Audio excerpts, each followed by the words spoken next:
គឺបានទៅជ័យគ្នាថាគេមិនអាចនឹងប្រើនយោបាយបន្ថយរង្វាស់រង្វល់នោះទេរង្វាស់ស្តង់ដារនោះទេប៉ុណ្ណាគឺប៉ុណ្ណាហ្នឹងកុំយកយល់ថាដោយសារស្ថានភាពមានតែជាលេខបន្ទូលថយគឺថាត្រូវតែឲ្យច្បាស់ថាតើត្រូវឲ្យមានលក្ខណៈអីខ្លះដើម្បីឲ្យអាចនឹងយកទទួលស្គាល់បានខាងអន្តរជាតិទាំងអង្គការសហប្រជាជាតិផងព្រោះយើងមុននឹងមកដល់ទីក្រុង Washington នេះយើងក៏បានទៅដល់ទីក្រុង New York យើងបានជួបមន្ត្រីដែលជាទីប្រឹក្សានៃអគ្គលេខាធិការអង្គការសហប្រជាជាតិដែរគឺទាំងអង្គការសហប្រជាជាតិទាំងសេដ្ឋវិមានទាំងសភារបស់សហរដ្ឋអាមេរិកគឺគេមានការចាប់អារម្មណ៍ផងហើយក៏គេមានកំពុងតែរៀបចំកម្មវិធីនយោបាយមួយសម្រាប់ការងាររបស់គេក្នុងនោះមានការធ្វើទស្សនកិច្ចរបស់ប្រធានាធិបតីសហរដ្ឋអាមេរិកទៅតំបន់អាស៊ីអាគ្នេយ៍យើងដូច្នេះគេចង់ដឹងថាតើចំណុចអីខ្លះដែលជាបញ្ហាដែលប្រធានាធិបតីលោកឯងលើកនៅពេលលោកធ្វើសន្ទរកថាជាដើមដូច្នេះក្នុងបំណងនៃការរកចំណុចនៃការដោះស្រាយហ្នឹងដែលជាបញ្ហាលំបាកព្រោះទាំងរូបខ្ញុំដែលបានទៅប្រទេសភូមាក្តីនៅពេលដែលខ្ញុំជួបជាមួយក្រុមដែលមានទំនាស់គ្នារវាងសាសនាអ៊ីស្លាមនិងក្រុមសាសនាព្រះពុទ្ធហ្នឹងអ្វីដែលខ្ញុំសួរគេសួរថាតើខ្ញុំមិនចង់ដឹងបញ្ហាទេព្រោះយើងដឹងបញ្ហាគាត់ហើយសួរថាតើធ្វើម៉េចដោះស្រាយបញ្ហាហ្នឹងចម្លើយអត់មានអីដែលយើងមិនធ្លាប់ឮទេគឺថាគេសុំឲ្យមានការជួបចរចាគ្នា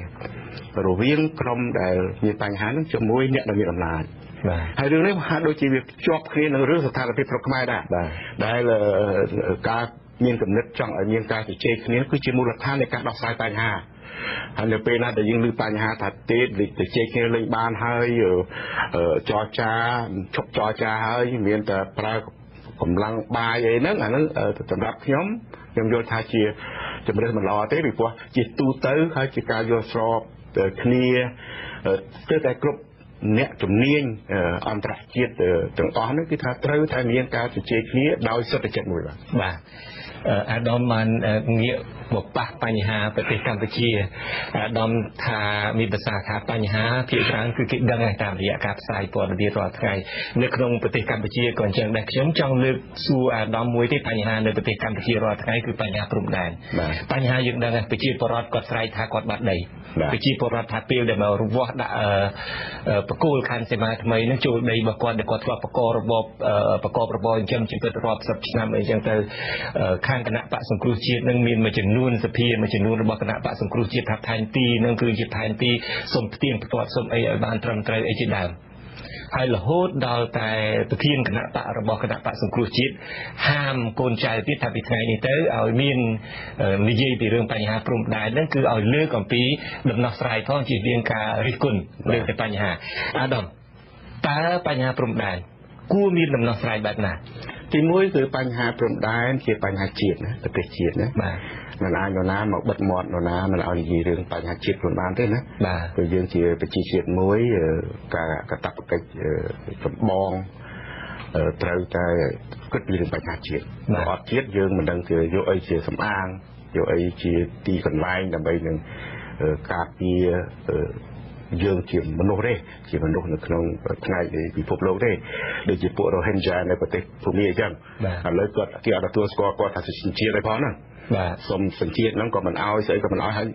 ថាគេថាគាត់បង់ក្លាដេសហើយបង់ក្លាដេសក៏ថាមិនមែនបង់ក្លាដេសភូមាក៏មិនភូមាមិនដឹងគេស្អីទីមួយត្រូវគិតរឿងជាតិហ្នឹងជាកត្តាមួយដែលត្រូវពលរដ្ឋខ្មែរគ្រប់រូបមានសិទ្ធិនិយាយពីរឿងជាតិខ្លួនណាបាទការហាមឃាត់ពលរដ្ឋមិនឲ្យនិយាយពីរឿងជាតិនឹងជាសកម្មភាពខុសទី2អញ្ចឹងមានន័យថាទាំងលោកប្រធានគណៈបកសង្គ្រោះជាតិផងខុសក្នុងការដែលហាមឃាត់ខ្ញុំចង់និយាយថាកាលណាពលរដ្ឋនិយាយពីរឿងជាតិគឺជាសិទ្ធិរបស់គាត់នឹងពីពលរដ្ឋកាលណាគណៈបកនយោបាយចេញចំហនយោបាយពីរឿងជាតិអានោះជាមួយផ្សេងបាទនយោបាយពាក់ព័ន្ធនឹងបញ្ហាជាតិគណៈបកត្រូវមានកាតព្វកិច្ចមួយចំនួនណាឧទាហរណ៍ថាការនិយាយប្រើប្រាស់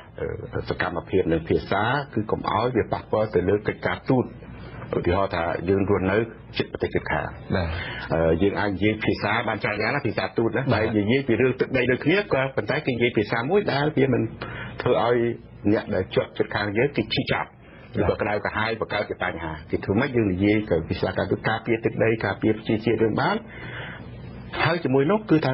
គេអាចទទួលយកបានអញ្ចឹងអាដាមទទួលថាសកម្មភាពនៃសមាជិកសភារបស់គណៈបក្សសង្គ្រោះជាតិមួយចំនួនខុសទេក៏ឡងមកពីព្រោះថានឹងអ្វីដែលរដ្ឋាភិបាលចង់បានថាទុកឲ្យរដ្ឋាភិបាលដោះស្រាយតាមរយៈការទូតអត់ត្រូវនាំយុវជនទៅវាយគ្នាអីពេញប្រទេសទេត្រូវច្រើនហើយមានកំហុសខ្លះអានេះនិយាយឲ្យត្រូវការពិតណាទី1គឺសកម្មភាពដែលរដ្ឋាភិបាលបានធ្វើកន្លងទៅគឺទោះបីលោកបានអះអាងថាធ្វើដោយស្រឡាញ់ជាតិត្រឹមត្រូវដោយការពារផែនទីពិតប្រាកដຂະຫນាតនេះຂະຫນាតនោះក៏ដោយក៏សកម្មភាពកន្លងទៅវាមានការមិនសូវបើកចំហទេហើយខ្ញុំអ្នកធ្វើពីដើមទីមកខ្ញុំធ្លាប់ទៅព្រំដែនខ្ញុំក៏ចាំដែរហើយកងទ័ពវៀតណាមធ្លាប់យកអាការរុញទ្រូងហើយខ្ញុំប៉ុន្តែខ្ញុំធ្វើដោយសារហេតុអីទេមិនមែនទៅយកឈ្នះចាញ់នរណាទេថាហេតុអីបានជាខ្ញុំតំណាងរាស្ត្រខ្មែរមិនអាចទៅមើលទូទាំងខ្មែររបស់ខ្ញុំបានអានេះជាសំណួរមួយដែលអ្នកកាន់កាប់ប្រទេសត្រូវឆ្លើយហេតុអីជាជាតិមួយឥឡូវខ្ញុំថាទៅតំណាងរាស្ត្រថាពលរដ្ឋម្នាក់គាត់ចង់ទៅមើលព្រំដែនគាត់ទៅមិនបានហើយទេខ្ញុំត្រូវជំនះហ្នឹងគឺតែជាសារមួយត្រាប់គាត់ថាគាត់ធ្វើខុសហើយ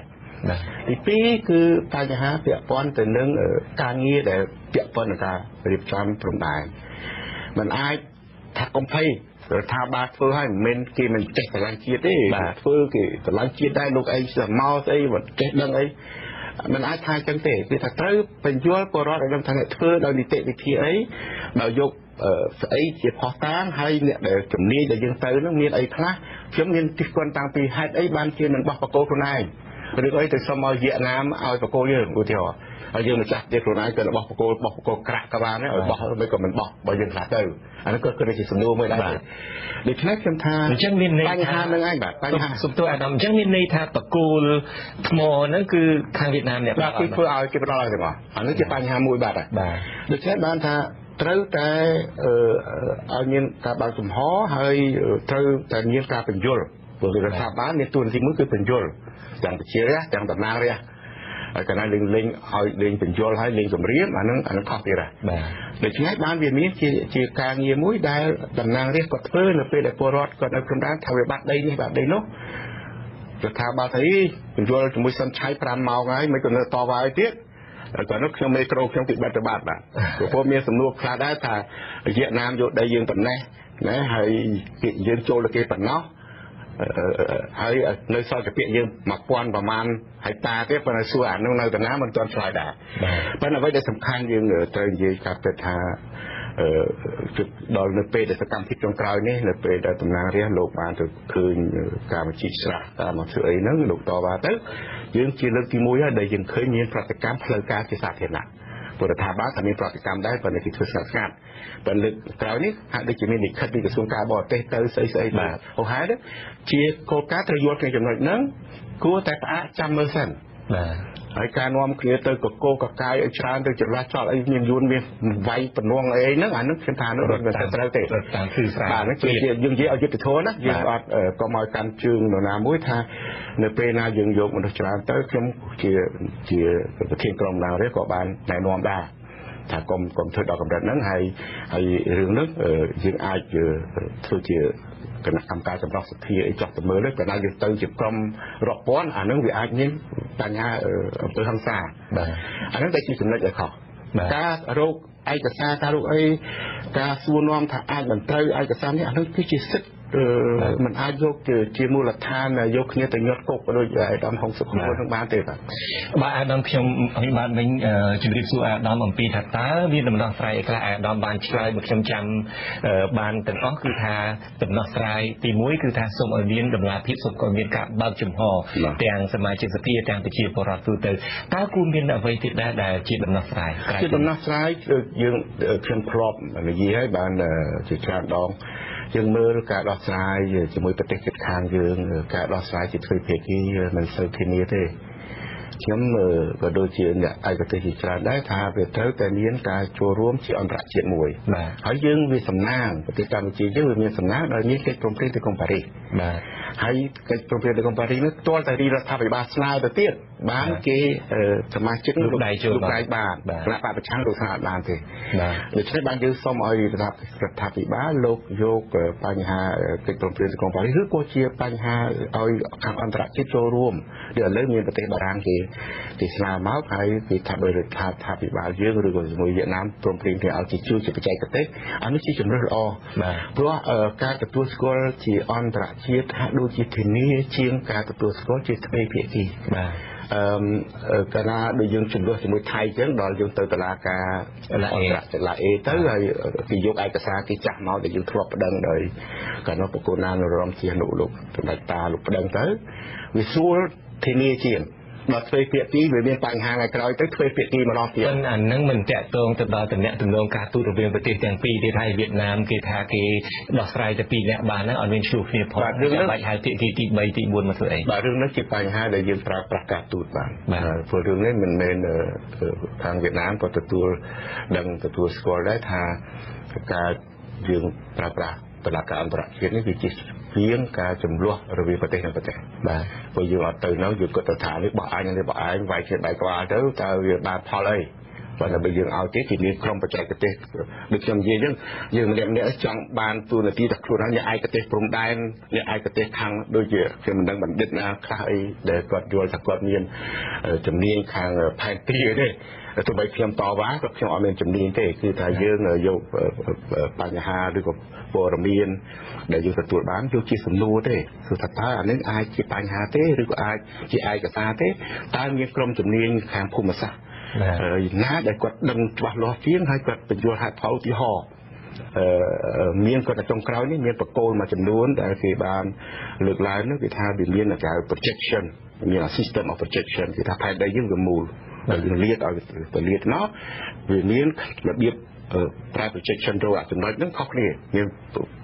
របៀបពីរប្រភេទបាទហ្នឹងឲ្យជាដើមខ្ញុំអត់ដឹងទេតែបច្ចេកទេសបានជាដើមហើយទី2យើងសួរថាតើហេតុអីបានជាយកអា projection បែបនេះមិនយកអា projection បែបនោះអានោះយើងក៏អាចថាបានទេចូលតែមានជំនាញតុលាការទៀតប្រទេសណាខ្លះដែលបានកាត់សេចក្តីយកអា projection បែបណាមួយជាមូលដ្ឋានហេតុផលអីឧទាហរណ៍ចឹងដូច្នេះខ្ញុំជាគោលការណ៍យើងពុំឆ្លោះគ្នាយើងទុកឲ្យអ្នកបច្ចេកទេសហើយរកវិធីការទូតមួយឲ្យយកបញ្ហាហ្នឹងទៅឲ្យបច្ចេកទេសជាពិសេសបារាំងក៏ដឹងជាងយើងព្រោះគាត់អ្នកគូហើយគាត់សន្យាយ៉ាងហើយនិយាយឲ្យស្រួលជាមួយភាគីយ៉ាងណាទៅព្រោះយើងរស់នៅជាភូមិផងរបងជាមួយគ្នាមិនអាចទៅណាទីកើតទេដូច្នេះដោះស្រាយជាប់ទៅបានទៅជាព្រំដែនសន្តិភាពនិងអភិវឌ្ឍកើតដូច្នេះខ្ញុំថានេះជាជំរើសដ៏សំខាន់មួយដែលអាចជាមូលដ្ឋានឲ្យគណៈបកទាំងពីរជាគោលនយោបាយរួមទៅបាននាំគ្នាធ្វើបែបហ្នឹងទៅហើយអ្នកដែលត្រូវទទួលជាប់ពិន័យអីឬក៏ក្នុងពន្ធនាគារអីក៏លេងគ្នាមកវិញមកបាទព្រោះនៅក្នុងការជួបជាមួយអនុរដ្ឋមន្ត្រីការបរទេសសហរដ្ឋអាមេរិកកាលពីម្សិលមិញក៏គេមានឯកសារពីរឿងចាប់ខាងសកម្មជនគណៈបកប្រឆាំងអីនៅក្នុងយុទ្ធដាក់ពន្ធនាគារអីគេយើងក៏បានសូមឲ្យគេជួយដែរជាពិសេសលោកនីសវណ្ណរាដែលគាត់ជាតំណាងរាស្ត្រមួយមានសញ្ជាតិអាមេរិកហ្នឹងជាតំណាងរាស្ត្រហើយជាបេក្ខជនតំណាងរាស្ត្របាទដែលមានសញ្ជាតិអាមេរិកបាទដើម្បីជួយដោះស្រាយឲ្យគាត់បានចេញមកវិញមកហើយធ្វើយ៉ាងម៉េចរឿងទាំងអស់ហ្នឹងគឺថាត្រូវឲ្យស្ថិតនៅក្នុងច្បាប់យើងមិនប្រកែកទេព្រោះរដ្ឋាភិបាលលោកថាពួកហ្នឹងក៏ខុសច្បាប់ប្រព្រឹត្តល្មើសច្បាប់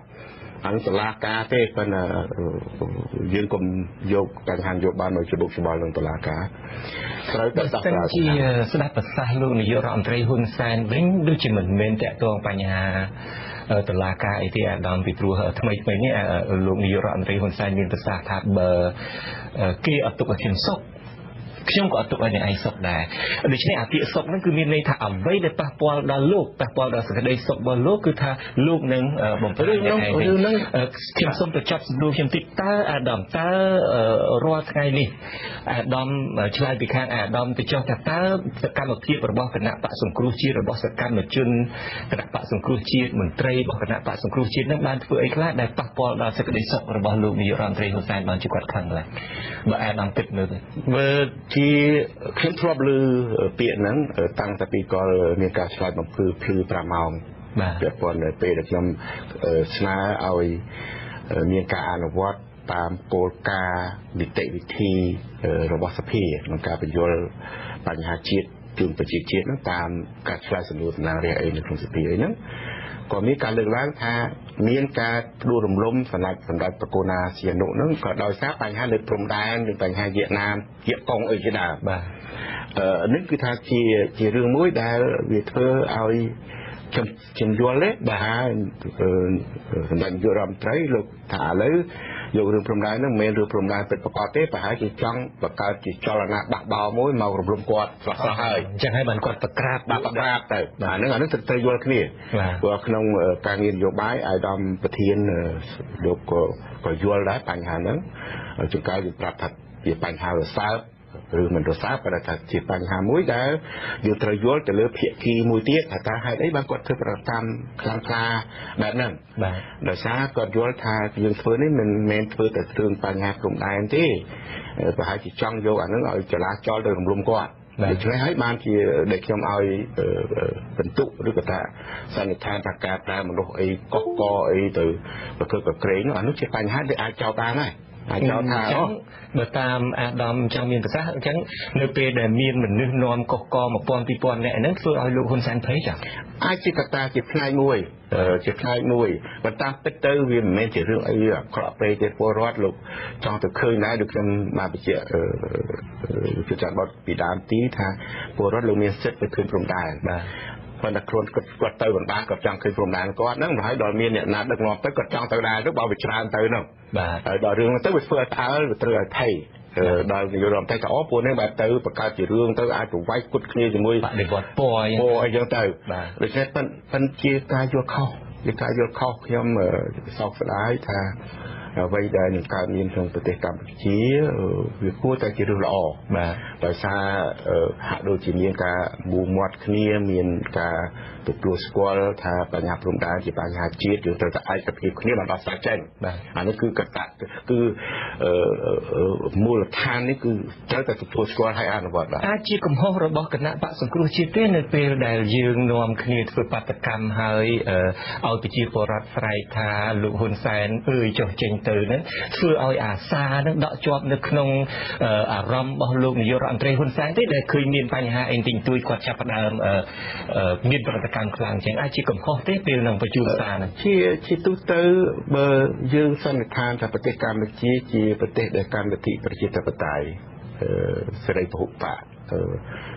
ប្រទេសច្រើនណាស់ដែលគេប្រើសារបែបហ្នឹងដូចជានៅអាមេរិកគេថា changeយើងទុកចិត្តខ្លួនយើងអ្នកណាថាសាយថាទៅរឿងអីក៏យើងទៅភ័យព្រួយអីប៉ុណ្ណឹងទៅរឿងដែលគេថាចោះចេញទៅហើយបើប្រជារាស្ត្រថាសម្ដេចចិត្តថាទេឆ្លាញ់ទៀតបន្តទៀតយើងធ្វើមិនចោះអាហ្នឹងយើងកុំយកអាកត្តាជាយុទ្ធសាស្ត្រឃោសនានយោបាយអាហ្នឹងជាសេរីភាពរបស់ក្រុមមួយមកជាបញ្ហាចោទកម្មចាប់ទៅយកទៅដាក់ពន្ធនាគារឬក៏ធ្វើសកម្មភាពជាតិសង្កត់នេះវាអត់ត្រឹមត្រូវទេបាទខ្ញុំអរគុណណាស់ពេលវេលាតាមពិតយើងចង់ទៅជែកគ្នាយូរទៀតប៉ុន្តែពេលវេលាខ្លីអាដាមក៏ប្រញាប់មានកិច្ចប្រជុំនេះបន្តទៀតល្ងាចនេះទៅប្រជុំតាណាទៀតយើងចេញពីនឹងទៅទីក្រុងញូវយ៉កវិញមានសន្និសីទអន្តរជាតិមួយស្ដីពីសិទ្ធិនៃការសិទ្ធិសេរីភាពនៃការគោរពសាសនាបាទ